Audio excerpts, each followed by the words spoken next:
안녕하세요, 멜목상. 오늘은 빌립보서 2장 25절부터 30절 말씀 보도록 하겠습니다. 네, 이제 어제 우리가 디모데 이야기를 좀 봤잖아요. 그래서 이제 바울이 실제로, 그러니까 그리스도를 따르는 사람들의 한 신뢰로 디모데의 충성과 헌신에 대해서 이야기를 했는데, 오늘은 두 번째 에바브로디도 이야기를 하겠습니다. 이제 이 장을 볼 때 항상 제가 했는데, 여전히 이제 바울이 진짜 강조하고 싶은 것은 우리가 예수 그리스도의 마음을 품는 거예요. 다시 한번 2장 5절부터 11절 다시 한번 여러분들에게 읽어드릴 테니까 묵상하면서 다시 본문을 보시는 거예요. 너희 안에 이 마음을 품으라 곧 그리스도 예수의 마음이니 그는 근본 하나님의 본체시나 하나님과 동등됨을 취할 것으로 여기지 아니하시고 오히려 자기를 비워 종의 형체를 가지사 사람들과 같이 되셨고 사람의 모양으로 나타나사 자기를 낮추시고 죽기까지 복종하셨으니 곧 십자가에 죽으심이라. 이러므로 하나님이 그를 지극히 높여 모든 이름에 뛰어난 이름을 주사 하늘에 있는 자들과 땅에 있는 자들과 땅 아래에 있는 자들로 모든 무릎을 예수의 이름에 꿇게 하시고 모든 입으로 예수 그리스도를 주라 시인하여 하나님 아버지께 영광을 돌리게 하셨느니라. 예, 아멘. 자, 이 말씀 그리스도께서 우리를 위해서 하신 일, 사람이 되셔서 이 땅에 오시고 죽으시고 부활하신 승천하신 이 말씀을 염두에 두고 이 이제 25절 에바브로디도 케이스를 한번 보도록 하겠습니다. 그러나 에바브로디도를 너희에게 보내는 것이 필요한 줄로 생각하노니 그는 나의 형제요 함께 수고하고 함께 군사된 자요 너희 사자로 내가 쓸 것을 돕는 자라. 자, 디모데는 목회자잖아요. 근데 에바브로디도는 목회자는 아니었고 평신도였어요. 근데 이제 이런 거였죠. 빌립보 교회 입장에서 바울이 감옥에 갇혔다는 이야기를 들었어요. 당시에 로마 감옥은 이제 먹는 것, 입는 것을 그 저기 감옥에서 주지 않았어요. 자기가 알아서 저기 챙겨서 먹든가 바깥에서 누가 사식이라도 넣어주지 않잖아요. 그럼 굶어 죽어야 되는 상황이었습니다. 그런 상황에서 이제 빌립보 교회는 사랑하는 형제 바울이 감옥에 갇혔다. 그를 도와야겠다 해가지고 돈만 보내는 게 아니고 실제로 에바브로디도가 거기서 수발을 좀 들어줘 해가지고 섬기게 하기 위해서 에바브로디도는 돈을 들고 간 거죠. 네, 가가지고 바울을 섬겼습니다. 그래서 바울이 나의 형제고 수고하고 함께 군사된 자고 너희들이 나한테 보낸 메신저로 내가 쓸 것을 돕는 자다 이렇게 얘기를 하는 거죠. 근데 문제는 뭐냐면 에바브로디도가 빌립보 교인들을 굉장히 염려하고 생각하고 있었어요. 그가 너희 무리를 간절히 사모하고 자기가 병든 것을 너희가 들은 줄을 알고 심히 근심한지라. 그러니까 그 사이에 에바브로디도가 어디 아팠나 봐요. 예. 아팠는데 여기서 생각해야 되는 게 있습니다. 바울이 신유의 은사를 가진 것은 사실이지만 바울이 에바브로디도를 아무 때나 원하는 대로 막 뿅 하면 고칠 수 있는 그런 건 아니었어요. 하나님의 주권 하에서만 고칠 수 있었던 거죠. 어쨌든 에바브로디도가 아픈 것이 결국은 이제 빌립보 교회인들한테 알려지고 아마 그 중에서는 빌립보 교회에 있는 에바브로디도의 가족도 포함됐겠죠. 그러니까 다 근심하는 줄 알고 너무 근심하는 거예요. 근데 어떻게 되느냐? 27절 그가 병들어 죽게 되었으나 하나님이 그를 긍휼히 여기셨고 그뿐 아니라 또 나를 긍휼히 여기사 내 근심 위에 근심을 면하게 하셨느니라. 예. 그러니까 이제 에바브로디다가 근심하는 거를 보니까 나도 근심이 됐던 거죠. 에바브로디도가 아프니까는 나도 마음이 아프고 에바브로디도가 다시 빌립보 교인들을 염려하고 근심하니까 나도 근심이 되는 거예요. 예, 그러니까 바울은 자기가 사랑하는 성도들과 마음이 동일시돼 있다라는 것을 알 수 있죠. 예, 원래 좋은 목회는 그렇죠. 예, 목회를 하는 사람들은 목회를 받는 성도들 사이에 아픔이 있으면 항상 슬픔이 있죠. 예, 항상 좋은 소식이 있잖아요. 성도들 중에서는 뭐 어디 합격했어요. 이번에 뭐 잘 됐습니다. 이번에 뭐 승진했습니다.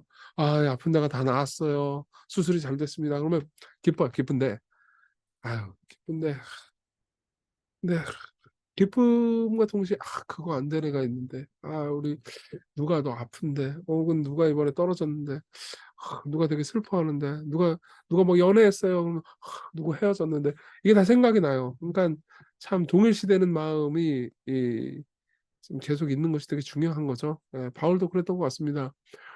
그래서 어떻게 하냐? 바울이 너무 에바브로디도가 슬퍼하는 걸 슬퍼하니까 그러므로 내가 더욱 급히 그를 보냅니다. 너희로 그를 다시 보고 기뻐하게 하며 내 근심도 덜려함이라. 그러니까 에바브로디도가 옆에 있으면 자기 수발을 들어주니까는 수발 들어주는 게 좋잖아요. 근데 수발 들어주는 것을 어떻게 해요?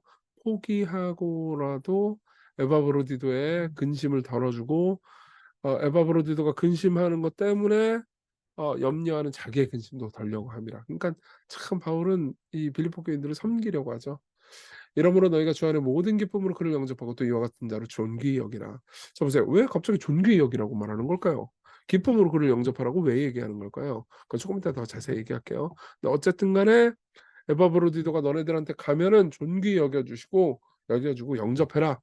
그가 그를 위해서 그리스도의 일을 위해 죽기에 이르더라도 자기 목숨을 돌보지 아니한 것은 나를 섬기는 너희의 일에 부족함이 채우려 함이라.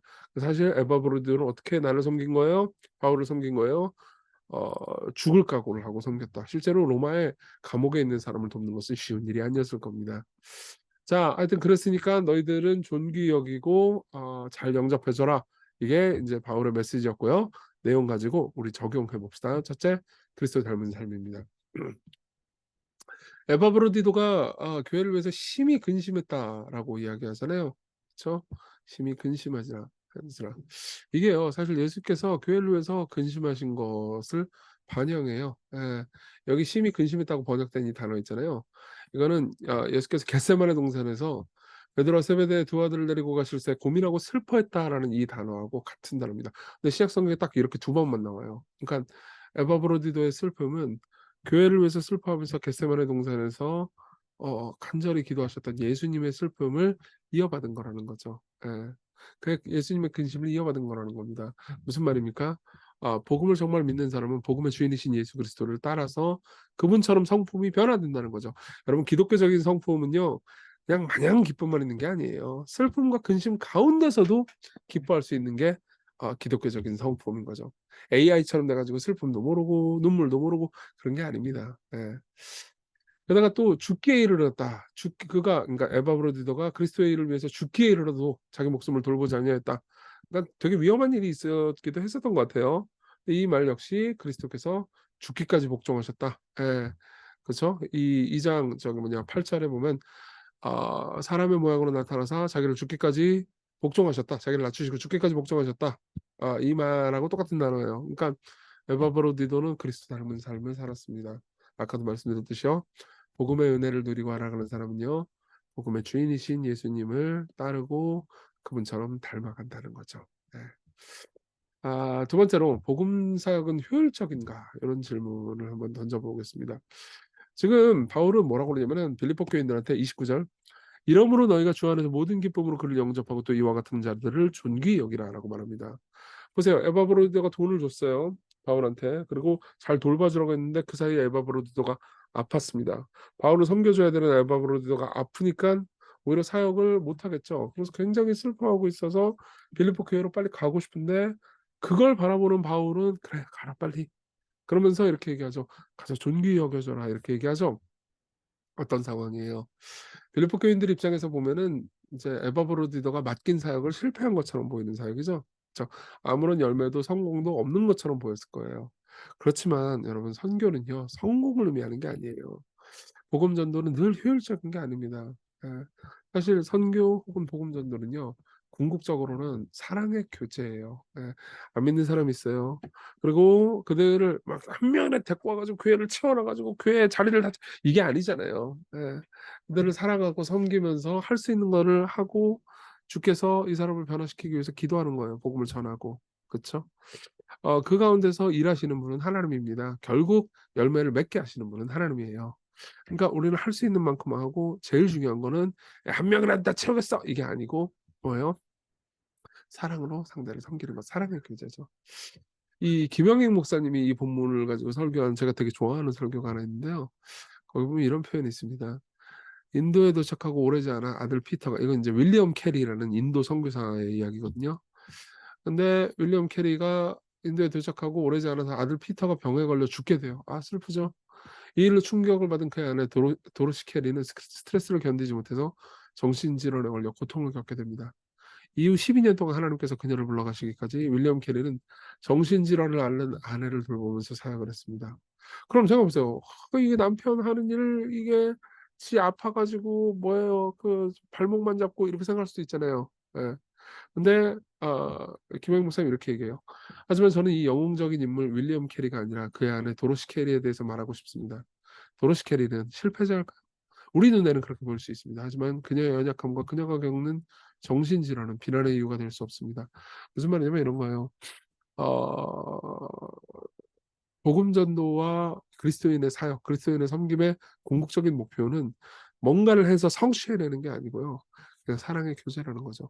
이게 저한테도 참 큰 위로와 도전이 됩니다. 예, 제가 뭔가를 성취했다고 해서 기뻐하는 게 아니고 그냥 사람들을 사랑하고 교회를 사랑하고 섬기는 게 진짜 사역이구나. 이런 것들을 늘 생각하게 만들거든요. 마찬가지예요. 여러분들이 뭐 복음의 가르침에 따라서 이웃을 사랑하고 형제자매를 사랑하고 교회를 사랑하라는 메시지 많이 듣잖아요. 그럼 그걸 해가지고 뭘 잘 이뤄내라는 게 아니고 그 가운데서 복음의 교제를 나누라는 거죠. 그게 진짜 사역입니다. 그리고 그게 진짜 열매 맺는 길이죠. 하나님께서는 여러분들을 앵벌이로 부르신 게 아닙니다. 막 뭐 돈 많이 벌어내 이게 아니잖아요. 그죠? 그분은 여러분들을 사랑하시고 여러분들이 사람들을 섬기고 교제하는 만큼 훌륭한 존재로 성장하기를 바라시는 거죠. 우리가 기도합시다. 복음의 마음을 우리에게 베풀어 주셔서 복음의 주인이신 예수 그리스도를 에바브로디도가 그랬듯 주님을 닮아가게 해주세요. 그리고 복음의 교제를 제게 베풀어 주세요. 그리스도 안에서 사람들을 교회를 섬기는 교제를 통해서 하나님이 일이 우리 가운데 이루어지시는 것을 보게 해주십시오. 때로는 허비처럼 느껴지는 그 삶을 하나님께서 다 받으시고 상 주신다는 것을 기억하게 해주십시오. 우리 같이 기도합시다.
기도하겠습니다. 복음을 굳게 붙들고 삶을 살 때 우리 마음이 당신을 닮아가게 해주십시오.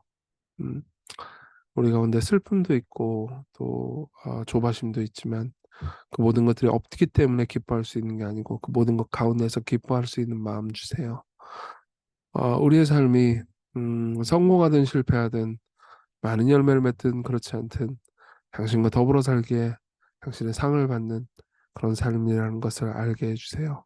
그리고 오늘도 힘껏 살게 해주세요. 예수님 이름으로 기도했습니다. 아멘. 네, 하나님의 은혜 안에서 오늘 기쁜 하루 되세요.